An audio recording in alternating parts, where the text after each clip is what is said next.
تعلیمی ادارہ ہے۔ میں آپ کو خوش آمدید کہتے ہوئے دلی خوشی محسوس نہیں کرتا، بلکہ یہ محسوس کرتا ہوں کہ میری زندگی میں نہیں بلکہ پنجاب یونیورسٹی میں پڑھنے والے ایک ایک طالب علم اور ایک ایک طالبہ کے زندگی کا آج حسین ترین دن ہے۔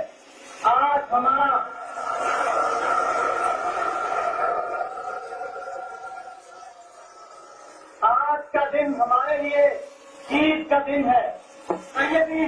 ہمیں یہ معلوم ہے کہ آج پنجاب یونیورسٹی میں آپ کا آنا کوئی معمولی بات نہیں ہے۔ یہ پاکستان کی تاریخ میں نہیں، طلبہ کی تاریخ میں نہیں، بلکہ آنے والے حالات کی تاریخ میں ایک عظیم دن کی حیثیت سے گنا جائے گا۔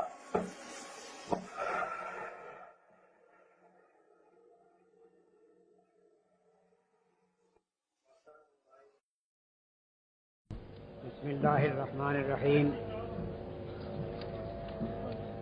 محترم وائس چانسلر صاحب اور صدر انجمن اتحاد طلباء، مجھے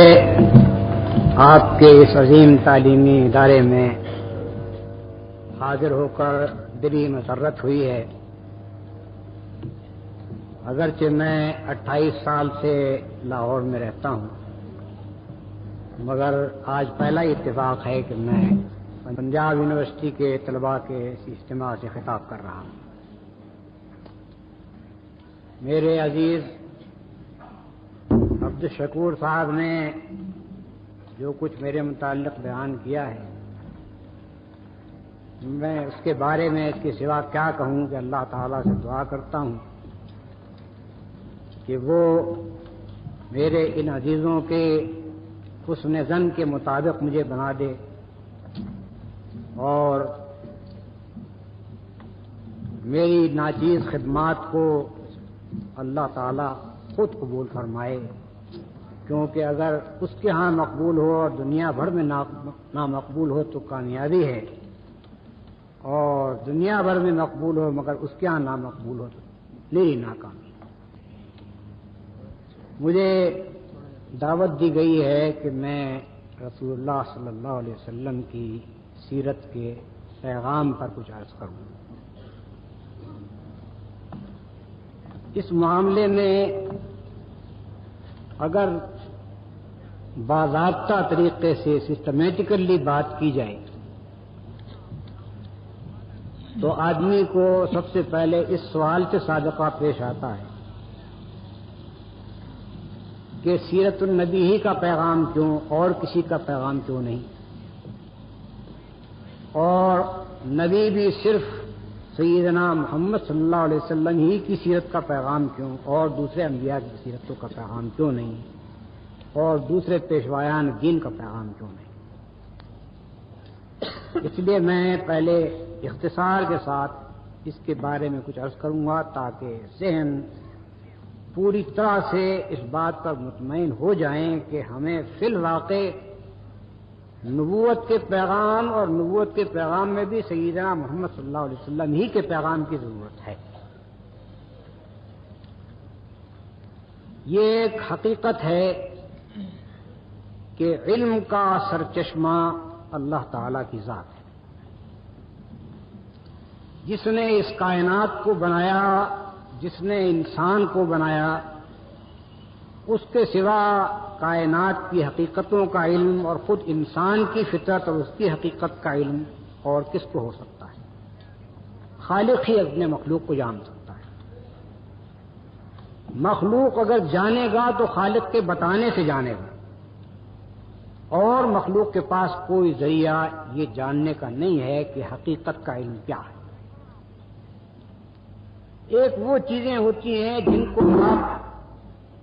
اپنے حواس سے چھو سکتے ہیں، جو چیزیں ایسی ہیں جن کو آپ اپنے حواس سے محسوس کر سکتے ہیں، ہاتھوں سے چھو سکتے ہیں، ناک سے سونگھ سکتے ہیں، زبان سے چکھ سکتے ہیں، آنکھ سے دیکھ سکتے ہیں، اس کے متعلق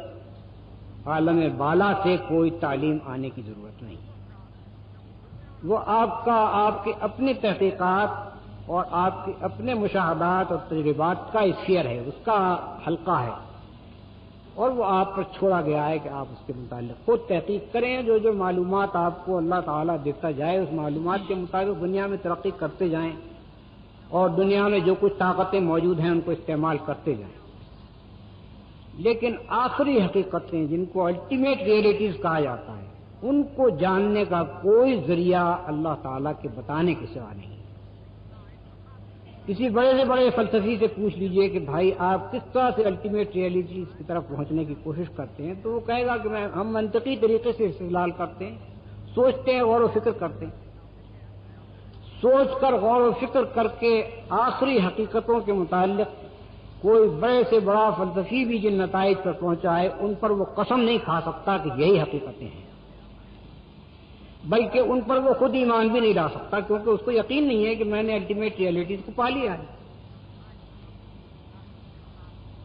علم اگر پہنچتا ہے تو صرف اللہ تعالیٰ سے پہنچتا ہے کیونکہ وہی حقائق کا جاننے والا ہے.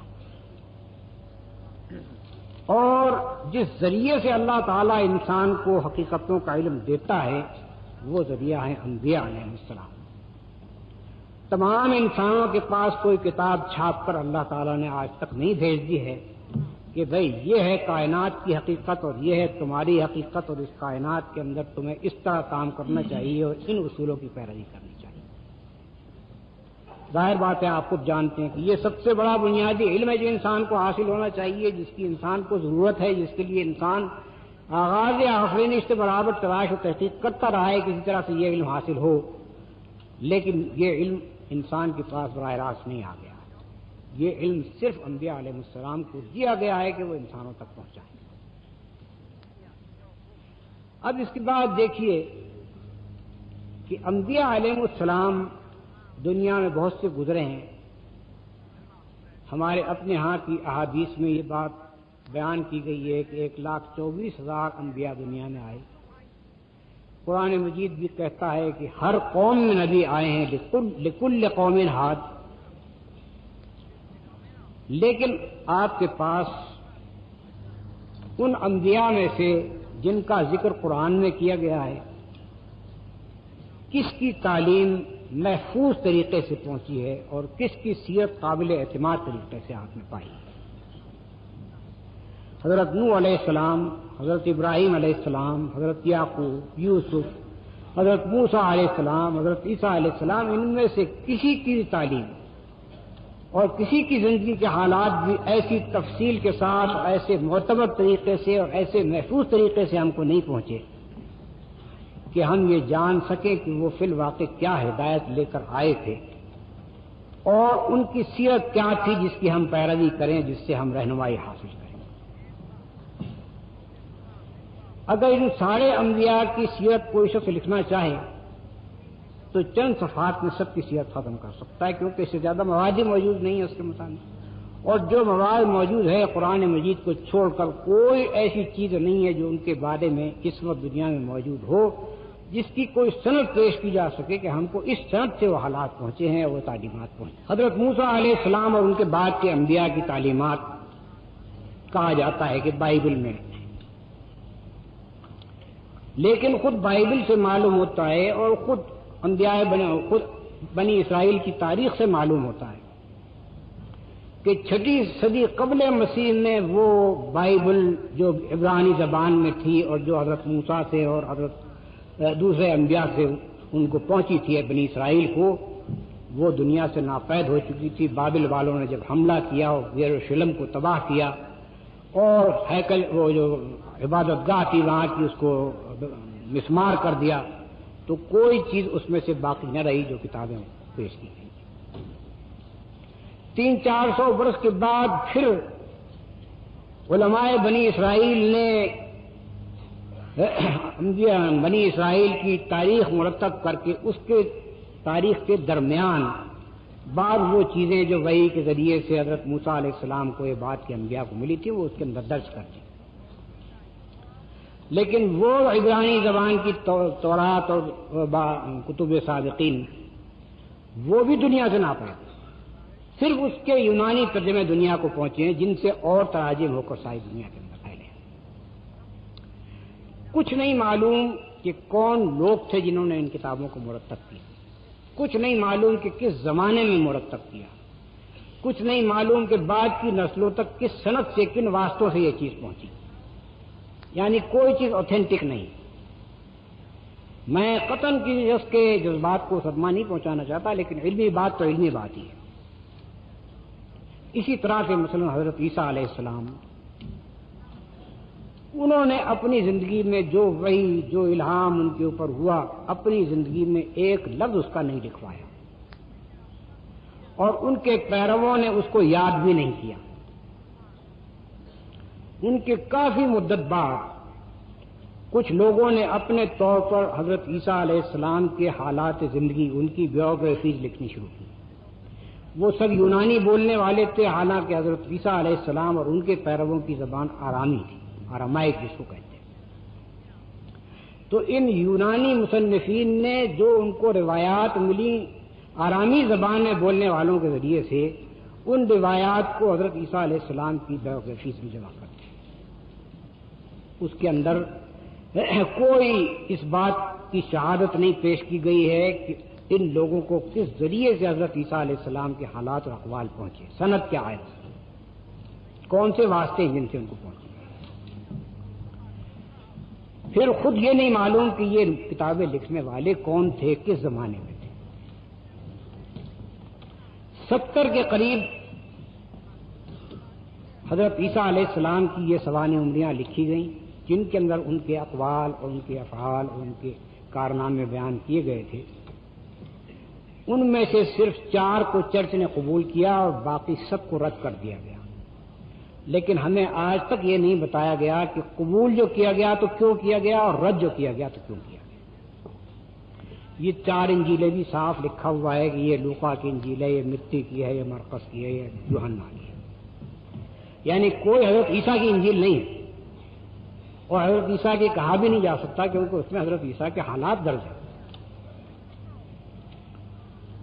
اب اسی طرح سے دنیا کے جو دوسرے پیشوایان مذاہب ہیں ان کے بارے میں بھی آپ دیکھ لیجئے۔ مثلا سب سے زیادہ قدیم زردشت ہے۔ زردشت کی کتاب زند اوستھا دنیا سے ناپید ہے، اصل زبان سے پائی ہی نہیں جاتی۔ اس کی کتاب کے اوپر کا جو ترجمہ پاجند میں تفسیر کے ساتھ کیا گیا تھا، اس کے چند منتشر اجزاء آج دنیا میں موجود ہیں، جن سے کچھ نہیں معلوم ہوتا کہ زردشت کی زندگی کیا تھی، اس کے حالات کیا تھے، اس کی تعلیمات کیا تھی، کوئی تفصیل نہیں معلوم ہوتی، اور پھر یہ نہیں معلوم ہوتا کہ یہ کتاب اور یہ منتشر اجزاء کس ذرائع سے ہمیں پہنچے۔ ایسا ہی معاملہ مثلا مشہور ترین شخصیت دنیا کی بودھ تھی۔ بودھ نے کوئی کتاب دنیا میں نہیں چھوڑی، بلکہ صحیح سے کوئی کتاب پیش ہی نہیں کی۔ اس کے پیرووں نے اس کے مرنے کے 100 سال بعد سے اس کے اقوال اور اس کے حالات کو جمع کرنا شروع کیا، اور صدیوں تک یہ جمع کرنے کا سلسلہ چلتا رہا، مگر جتنی کتابیں جو اصل کتابیں بودھ مذہب کی مانی جاتی ہیں، ان میں سے کسی کے اندر بھی کوئی سند اس بات کی درج نہیں ہے کہ کس ذریعے سے ان مرتب کرنے والوں کو بودھ کے حالات پہنچے اور بودھ کے اقوال پہنچے۔ تو اب یہ اگر ہم انبیاء علیہ السلام کی طرف رجوع کرتے ہیں ہدایت اور رہنمائی کے لیے، اور ہمارے لیے اس کے سوا کوئی چارہ نہیں ہے کہ ہم کسی ایسے نبی کی طرف رجوع کریں جس نے کوئی بالکل مستند و قابل اعتماد کتاب چھوڑی ہو، جس کے اندر کسی قسم کی تحریف نہ کی گئی ہو، کسی قسم کی آمیزش نہ کی گئی ہو، اور جس کے مفصل حالات اور معتبر حالات، قابل اعتماد حالات ہمیں ملے ہوں، تاکہ ہم ان سے رہنمائی حاصل کریں۔ کیونکہ جس چیز کے اوپر ہم خود اعتماد نہ کر سکیں کہ یہ معتبر ذریعے سے ملی ہے، اس سے رہنمائی کیسے حاصل کریں گے؟ اب دیکھیے رسول اللہ صلی اللہ علیہ وسلم نے ایک کتاب پیش کی کہ یہ اللہ تعالیٰ کا کلام ہے جو مجھ پر نازل ہوتا ہے۔ اس کتاب کو تمام چیزوں کی آمیزش سے پاک رکھا گیا۔ رسول اللہ صلی اللہ علیہ وسلم کا کوئی قول اس میں شامل نہیں ہے، آپ کے حالات میں سے کوئی حال اس میں شامل نہیں ہے، اس کے اندر کوئی عربوں کی تاریخ درج نہیں ہے، اس کے اندر وہ حالات درج نہیں ہیں جن سے رسول اللہ صلی اللہ علیہ وسلم کو صادقہ پیش آ رہا تھا۔ کوئی چیز بھی جس طرح سے کہ بنی اسرائیل نے اپنی تاریخیں پوری طرح سے بائبل میں داخل کر دی ہیں، قرآن میں نہیں۔ کلام الہی بالکل خالص شکل میں اس کے اندر جمع کیا گیا۔ یہ پہلی خصوصیت ہے جو دوسری مذہبی کتابوں سے ناپید ہے۔ دوسری عظیم خصوصیت یہ ہے کہ اس کتاب کو جس وقت سے رسول اللہ صلی اللہ علیہ وسلم پر یہ نازل ہونی شروع ہوئی اسی وقت سے آپ نے لکھوانا شروع کر دیا. جب وحی آتی تھی آپ کسی کاتب وحی کو بلاتے تھے, اس کو ڈکٹیٹ کرتے تھے, وہ اس کو لکھتا تھا, پھر آپ کو سناتا تھا کہ میں نے کیا لکھا ہے. جب آپ اطمینان کر لیتے تھے کہ اس نے صحیح لکھا ہے تب آپ اس کو محفوظ کرتے تھے. ہر چیز جو نازل ہوتی تھی آپ کے اوپر اس کے بارے میں آپ ہدایت کرتے تھے کہ اس آیت یا ان آیات کو فلاں جگہ فلاں سورے کے اندر رکھو, یعنی ترتیب بھی آپ برابر دیتے جا رہے تھے. پھر نماز کے متعلق یہ ہدایت تھی کہ نماز میں قرآن مجید پڑھنا چاہیے. اس لیے صحابہ کرام کے لیے لازم ہو گیا تھا کہ قرآن کا کوئی نہ کوئی حصہ وہ یاد کریں. اس طرح حافظے میں ہی محفوظ ہو رہا تھا. اور جن لوگوں نے رسول اللہ صلی اللہ علیہ وسلم سے قرآن سیکھا تھا, اس کی تعلیم حاصل کی تھی, ان میں سے بعض نے اس کو لکھنا بھی شروع کر دیا تھا. یعنی ایک تو وہ جگہ وہ لکھا جا رہا تھا جو حضور کے حکم سے کاتبین وہی لکھتے تھے, اور ایک بعض لکھے پڑے صحابہ اپنی جگہ بھی لکھتے جا رہے تھے. تو حافظہ اور کتابت دونوں ذریعوں سے قرآن مجید کو اول روز سے محفوظ کرنا شروع کر دیا گیا. رسول اللہ صلی اللہ علیہ وسلم جب دنیا سے رخصت ہوئے ہیں تو جس طرح سے قرآن مکمل ہوا اسی طرح سے وہ مکمل لکھ بھی لیا گیا, اسی طرح سے وہ مکمل یاد بھی کر لیا گیا. حضرت عثمان رضی اللہ تعالی عنہ کے زمانے میں جب قرآن مجید کی نقلیں دنیا اسلام میں مستند نقلیں سرکاری طور پر دنیا اسلام کے مراکز میں بھیجی گئی, اس وقت کی کے نسخوں میں سے 2 آج تک بھی موجود ہیں جن کے متعلق یہ اطمینان ہے کہ یہ حضرت عثمان کے لکھوائے ہوئے ہیں. ایک تاشقند میں موجود ہے اور ایک استنبول میں موجود ہے. اس وقت سے لے کر ہمارے زمانے تک جتنے قرآن کے نسخے ہیں, ایک عجیب واقعہ ہے کہ جرمنی کی میونخ یونیورسٹی میں ایک انسٹیٹیوٹ اس غرض کے لیے قائم کیا گیا کہ قرآن کے متعلق تحقیقات کرے. اس نے تمام دنیا اسلام کے مختلف حصوں سے مختلف زمانوں کے لکھے ہوئے قرآن مجید کے قلمی نسخے 42,000 کی تعداد میں جمع کیے. 50 سال تک ان پر تحقیقاتی کام کیا گیا, اور آخر میں جو رپورٹ دی گئی وہ یہ تھی کہ ان نسخوں میں اگرچہ یہ 1ویں صدی سے لے کر اس زمانے تک کے ہیں, ان نسخوں میں کہیں کوئی تغیر نہیں پایا جاتا, سب یکساں ہیں, سوائے اس کے کہیں کوئی کتابت کی غلطی کسی نسخے میں ہے, لیکن یہ کہ اس کے اندر کوئی آلٹریشن ہو, کسی قسم کا تغیر رد و بدل ہو, یہ نہیں پایا. افسوس یہ ہے کہ کسی جنگ عظیم میں جب جرمنی پر جب بمباری کی گئی تو وہ انسٹیٹیوٹ برباد ہو گیا, لیکن اس کی جو رپورٹ تھی جس میں اس نے اپنے نتائج تحقیق بیان کیے تھے وہ ناپید نہیں ہوئے دنیا سے. یعنی یہ بات اب مسلم ہے, نہیں صرف مسلمانوں کے پاس بلکہ تمام کفار بھی اس کو مانتے ہیں کہ قرآن جیسا نبی صلی اللہ علیہ وسلم نے پیش کیا تھا ویسا ہی انہی الفاظ میں اسی ترتیب کے ساتھ آج موجود ہے. اس کے معنی یہ ہے کہ ایک بہت بڑا ذریعہ ہدایت نبی کے ذریعے سے جو بھیجا گیا تھا وہ صرف قرآن کی شکل میں موجود ہے, باقی دوسری کسی زبان میں وہ اصل اللہ تعالیٰ کی بھیجی ہوئی ہدایت محفوظ نہیں. اب دوسری چیز کو دیکھیے, رسول اللہ صلی اللہ علیہ وسلم کی سیرت. ابتدائے اسلام سے لے کر رسول اللہ صلی اللہ علیہ وسلم کی زندگی کی آخری ساعت تک جتنے لوگوں نے آپ کو دیکھا, آپ کے حالات زندگی دیکھے, آپ کے اقوال سنے, آپ کی تقریریں سنی, آپ کو کسی چیز کا حکم دیتے سنا اور کسی چیز سے منع کرتے سنا, ان میں سے ایک عظیم تعداد میں جو بعض محققین کے نزدیک 1 لاکھ تک پہنچتی ہے,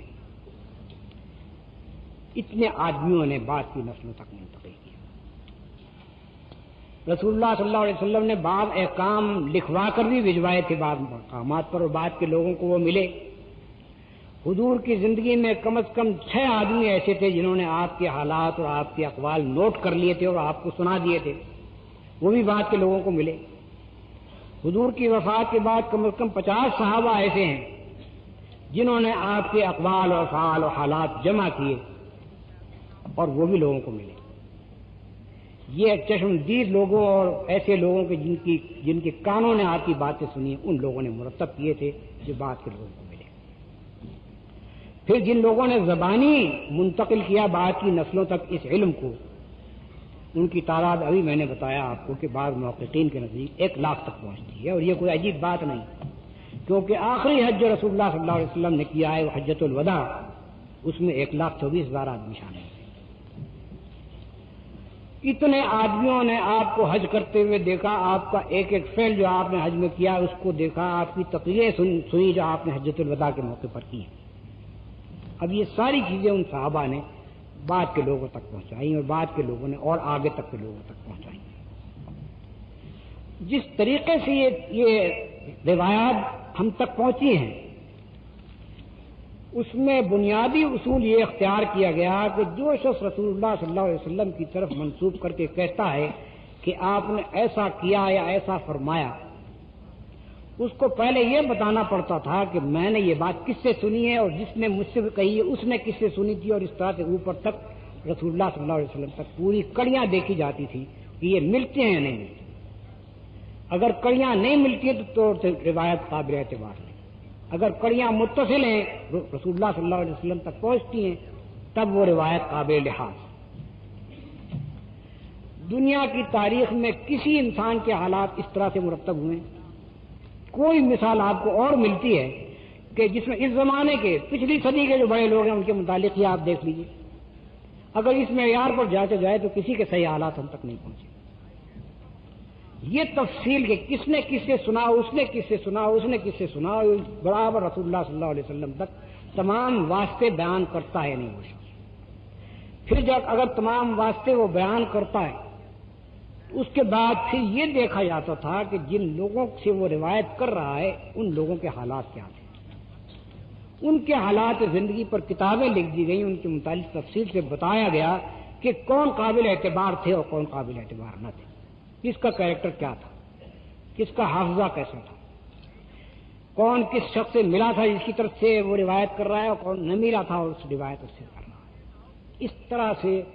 اتنے بڑے پیمانے پر یہ ساری معلومات جمع کر دی گئی کہ آج بھی ہم ایک ایک حدیث کے متعلق یہ جانچ سکتے ہیں کہ وہ قابل اعتماد رائے سے آئی ہے یا ناقابل اعتماد رائے سے، وہ متصل سند کے ساتھ آئی ہے، منقطع سند کے ساتھ آئی ہے۔ اتنے معتبر طریقے سے ہم کو رسول اللہ صلی اللہ علیہ وسلم کے حالات پہنچے ہیں، اور پھر حالات کس طرح پہنچے ہیں، آپ کی ابتدائی زندگی کے حالات بھی، نبوت کے بعد کے حالات بھی، یہ بھی کہ آپ تجارت کرتے تھے تو کس طرح کرتے تھے، یہ بھی کہ آپ اپنے گھر میں رہتے تھے تو کس طرح رہتے تھے، یہ بھی کہ اپنی بیویوں اور بچوں کے ساتھ آپ کا کیا برتاؤ کیا سلوک تھا، یہ بھی کہ اپنے محلے والوں کے ساتھ آپ کا کیا سلوک تھا، یہ بھی کہ آپ نے لوگوں کو کس اخلاق کی تعلیم دی، کس چیز سے روکا، کس چیز کو ہوتے دیکھا اور منع کیا، اور کس چیز کو ہوتے دیکھا اور منع نہیں کیا۔ یہ ساری چیزیں تفصیل کے ساتھ ہیں۔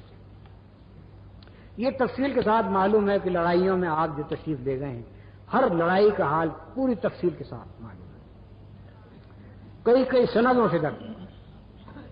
آپ حاکم بھی تھے، آپ کی حکومت کے حالات بھی سارے ملتے ہیں، آپ قاضی بھی تھے، آپ کے فیصلے بھی ملتے ہیں، مقدمات کے نظائر ملتے ہیں، یہ معلوم ہوتا ہے کہ مقدمہ کیا تھا، کیا شہادتیں پیش ہوئی، آپ نے کیا فیصلہ فرمایا، پروسیجر کیا تھا مقدمے، یہ ساری تفصیلات سامنے آتی ہیں۔ بازار میں آپ نکلتے تھے، دیکھتے تھے لوگ خرید و فروخت کے معاملات کس طرح کرتے ہیں، اور جن کاموں کو غلط ہوتے دیکھتے تھے منع فرماتے تھے کہ تجارت کا یہ طریقہ غلط ہے، اور جو کام صحیح ہوتا تھا اس کی توثیق کرتے تھے۔ غرض یہ کہ زندگی کا کوئی شعبہ ایسا نہیں ہے جس کے متعلق آپ کی تفصیلی ہدایات نہ ملتی۔ ہم بیک وقت ایک ایسے انسان کو دیکھ رہے ہیں کہ جو ہمیں ہماری زندگی کے ہر شعبے کے متعلق رہنمائی دیتا ہے۔ یہ وجہ ہے جس کی بنیاد پر ہم یہ کہتے ہیں کہ رسول اللہ صلی اللہ علیہ وسلم کے سوا دنیا کی کوئی اور ہستی ایسی نہیں ہے جس کی طرف ہم ہدایت کے لیے رجوع کریں، جس کا پیغام ہم تلاش کریں، کیونکہ صرف وہی ایک ہستی ہے جس کی پیش کردہ ہدایت بالکل صحیح اور معتبر ذریعے سے اور بالکل قابل اعتماد ذریعے سے پہنچی۔ قرآن جو آپ نے پیش فرمایا 1400 برس پہلے جو زبان تھی، آج بھی عربی زبان اسی مقام پر ہے۔ قرآن اس کو پکڑ کے بیٹھ گیا ہے، نہ اس کی گرامر بدلی، نہ اس کی ڈکشنری بدلی، نہ اس کی تلفظ بدلا اس کا، نہ اس کے محاورے بدلے، ایک ایک چیز عربی زبان میں بالکل اسی طرح استعمال ہو رہی ہے۔ یہ بھی ایک عجیب بات ہے، دنیا کی تاریخ میں آپ نہیں دیکھیں گے کہ 1400 برس تک کسی زبان میں کوئی تغیر واقع نہ ہو۔ یہ بھی قرآن کا زور ہے کہ اس نے عربی زبان کو اس طرح رکھا ہے کہ آج بھی جو شخص عربی جانتا ہے وہ آسانی سے اسی طرح قرآن کو سمجھ سکتا ہے جس طرح سے کہ رسول اللہ صلی اللہ علیہ وسلم کے زمانے کے لوگ سمجھ سکتے ہیں۔ یہ ایک زندہ زبان ہے اور اسی طرح محفوظ ہے جس طرح سے کہ 1400 برس پہلے۔ اس سے میں چاہتا تھا کہ آپ کو اس امر کا پورا اطمینان دلائل کے ساتھ ہو جائے کہ جہاں سے ہم ہدایت لے رہے ہیں وہ قابل اعتماد جگہ ہے۔ اب میں آپ کو بتاتا ہوں کہ رسول اللہ صلی اللہ علیہ وسلم سے ہمیں کیا پیغام ملتا ہے، کیا ہدایت ملتی ہے۔ اولین چیز جو ہمیں نظر آتی ہے وہ یہ ہے کہ رسول اللہ صلی اللہ علیہ وسلم قوم، وطن، رنگ، نسل، زبان کسی چیز سے بحث نہیں کرتے، صرف انسان سے بحث کرتے اور انسان کو بتاتے ہیں کہ یہ اصول ہیں جن کی پیروی کرنا تمہارے لیے دنیا میں بھلائی اور آخرت میں نجات کا ذریعہ ہے۔ ان اصولوں کو جو بھی مان لے اس کو ایک امت بنا دیتے ہیں، ساری دنیا کے لیے ایک عالمگیر امت۔ کوئی چاہے جاپان کا رہنے والا ہو، کوئی چاہے موروکو کا رہنے والا ہو، کوئی چاہے امریکہ کا رہنے والا ہو، کوئی چاہے کینیڈا کا ہو اور کوئی چاہے جنوبی افریقہ کا ہو، جہاں کبھی کوئی انسان ہے، جس نسل کا بھی ہے، جو زبان بھی بولتا ہے، جو رنگ بھی اس کی کھال کا ہے، اس کو وہ اگر یہ اصول مان لیتا ہے تو ایک امت ہے، اور اس امت میں اس کے وہی حقوق ہیں جو کسی عرب کے ہو سکتے ہیں، خود رسول اللہ صلی اللہ علیہ وسلم کے اپنے خاندان کے ہو سکتے ہیں، کوئی فرق نہیں، کسی لحاظ سے کوئی امتیاز نہیں۔ اب آپ دیکھیے کہ یہ کتنی بڑی اہم تعلیم ہے انسانیت کی فلاح کے لیے۔ انسان کو جس چیز نے تباہ کیا ہے وہ ان امتیازات نے تباہ کیا ہے جو انسان نے انسان کے درمیان قائم کیے۔ کہیں انسان کو نجس قرار دیا گیا اور کہا گیا کہ یہ اچھوت ہے، اس کے وہ حقوق نہیں ہیں جو برہمن کے حقوق ہیں۔ کہیں انسان کو فنا کر دینے کے قابل قرار دیا گیا کیونکہ وہ امریکہ میں پیدا ہوا اور ایسی حالت میں پیدا ہوا جبکہ امریکنز کو اس زمین کی ضرورت تھی جس زمین کا وہ پہلے سے رہتا تھا، لہذا اس کو فنا کر دینا چاہیے کیونکہ وہ ریڈ انڈین ہے۔ کالے آدمیوں کو پکڑ پکڑ کے لے جاؤ، قریب 10 کروڑ کالے افریقہ سے منتقل کیے گئے ویسٹ انڈیز اور امریکہ وغیرہ کی طرف، جن میں سے بمشکل 2.5-3 کروڑ زندہ پہنچے، باقی سب راستے میں تباہ ہو گئے۔ اور جس طرح کا غلامی کا سلوک ان کے ساتھ پہلے کیا گیا وہ تو کیا گیا، اب جا کر بھی دیکھ لیجئے کہ ان کے ساتھ کیا امتیاز بڑھتا جاتا ہے اور کیا ان کے حقوق ہیں۔ تو اس طرح سے نوع انسانی کے لیے قوم، وطن، نسل، رنگ، ان چیزوں کے اختلافات بہت بڑی مصیبت کا ذریعہ بنے رہے ہیں۔ اسی بنیاد کے اوپر لڑائیاں ہوتی رہی ہیں، اسی بنیاد پر ملک چڑھ دوڑا ہے، قوم پر قوم چڑھ دوڑی، اور اسی بنیاد پر نسلیں کی نسلیں تباہ کر دی گئی، برباد کر دی گئی، مٹا دی۔ رسول اللہ صلی اللہ علیہ وسلم نے اس چیز کا ایسا علاج فرمایا کہ دشمنان اسلام بھی مانتے ہیں کہ رنگ اور نسل اور وطن کے امتیازات کو جس کامیابی سے اسلام نے حل کیا ہے ایسی کامیابی کسی کو نہیں۔ میلکم ایکس امریکہ کا نیگرو لیڈر جب وہ حج کے لیے گیا، پہلے وہ شدید نسلی تعصب میں، رنگ کے تعصب میں مبتلا تھا، لیکن جب وہ حج کے لیے گیا اور اس نے دیکھا کہ مشرق سے مغرب تک اور جنوب سے شمال تک ہر نسل اور ہر قوم کے لوگ، ہر رنگ کے لوگ آ رہے ہیں اور سب کے سب احرام کے لباس کے اندر آ کر بالکل یکساں اور ہر ایک کا برتاؤ دوسرے کے ساتھ برادرانہ، تو وہ پکار اٹھا کہ نسل کے مسئلے کا اور رنگ کے مسئلے کا یہ علاج ہے اور کوئی علاج نہیں۔ وہ اس کی سوانح عمری موجود ہے، شائع شدہ موجود ہے، اس کے اندر اس کا یہ قول موجود ہے، صاف کہتا ہے کہ یہ ہے اصل علاج جو اسلام نے کیا، حالانکہ اس سے پہلے وہ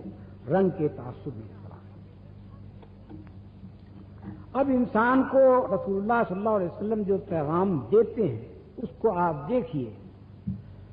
تو آپ کو معلوم ہوگا کہ وہ پیغام کسی قوم یا کسی قبیلے یا کسی نسل کے مفاد کے لیے نہیں، اور وہ کسی زمانے تک کے لیے بھی محدود نہیں ہے، وہ تمام زمانوں کے لیے تمام انسانوں کے واسطے ہے۔ اس کے اندر ایسی کوئی علامت ہی نہیں پائی جاتی کہ وہ کسی محدود وقت کے لیے ہو یا کسی محدود علاقے کے لیے ہو یا کسی محدود نسل یا قوم کے لیے ہو۔ پہلی بات جو آپ انسان کو دعوت دیتے ہیں وہ یہ دیتے ہیں کہ اللہ تعالیٰ کو مانو، اس کی وحدانیت کو مانو۔ اس معنی میں نہیں کہ اللہ تعالیٰ ہے، اس معنی میں نہیں کہ اللہ تعالیٰ ایک ہے، نہیں، بلکہ اس معنی میں کہ اس کائنات کا خالق، مالک، مدبر، حاکم صرف اللہ تعالیٰ ہے۔ کوئی دوسری ہستی ساری کائنات میں ایسی نہیں ہے جس کے پاس اقتدار حاکمیت ہو، جو ساورنٹی کا حامل ہو،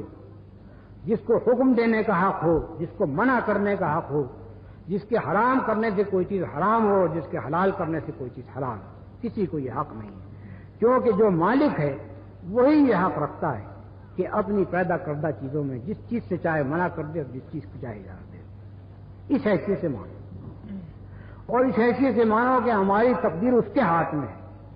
اس حیثیت سے مانو کہ ہمارا جینا اور مرنا بالکل اس کے ہاتھ میں، جس وقت چاہے وہ ہمیں موت دے سکتا ہے، جس وقت تک چاہے وہ زندہ رکھ سکتا ہے۔ اگر اس کی طرف سے موت آئے، دنیا کی کوئی طاقت بچا لینے والی نہیں ہے۔ اگر وہ زندگی عطا کرے یا زندگی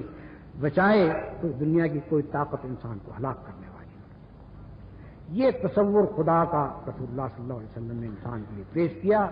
اور اس کے بعد پھر یہ بات پیش کی کہ تمہارا کام اللہ کی اطاعت کے سوا اور کسی کی اطاعت کرنا نہیں ہے۔ کوئی تمہارا مالک اور حاکم ہے ہی نہیں، تم صرف اللہ کے بندے ہو، اسی کی تمہیں اطاعت کرنی چاہیے۔ ساری کائنات جس طرح اس کی اطاعت کر رہی ہے اسی طرح سے تم کو بھی اس کی اطاعت کرنا چاہیے۔ وہ دوسرے الفاظ میں یوں سمجھیے کہ جب کہ ساری کائنات خدا کے حکم کے تحت چل رہی ہو اور ہم خدا کے سوا کسی اور کے حکم کے تحت چل رہے ہوں، یا خود اپنی مرضی سے چل رہے ہیں اور اپنی خود مختار بن کر، تو گویا ہماری زندگی کائنات کی زندگی کے ساتھ پوری طرح سے متصادم ہے، ایک مستقل کانفلکٹ ہے جو ہماری اور ساری کائنات کے درمیان ہو رہا ہے۔ اس تصادم پر رسول اللہ صلی اللہ علیہ وسلم نے کہا کہ ختم کرو۔ تمہاری زندگی کا قانون اور ضابطہ بھی وہی ہونا چاہیے، ساری کائنات کی زندگی کا قانون اور ضابطہ ہے۔ تمہارا حاکم بھی وہی ہونا چاہیے، ساری کائنات کا حاکم ہے۔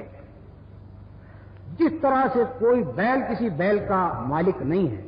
اسی طرح سے کوئی انسان بھی کسی انسان کا مالک نہیں۔ سارے انسان صرف اللہ تعالیٰ کے بندے ہیں اور ان کو خدا کے قانون کی پابندی کرنی چاہیے۔ تیسری بات جو رسول اللہ صلی اللہ علیہ وسلم نے بتائی وہ یہ ہے کہ جو قانون اللہ تعالیٰ نے بھیجا ہے وہ نبی کی حیثیت سے میرے ذریعے سے بھیجا۔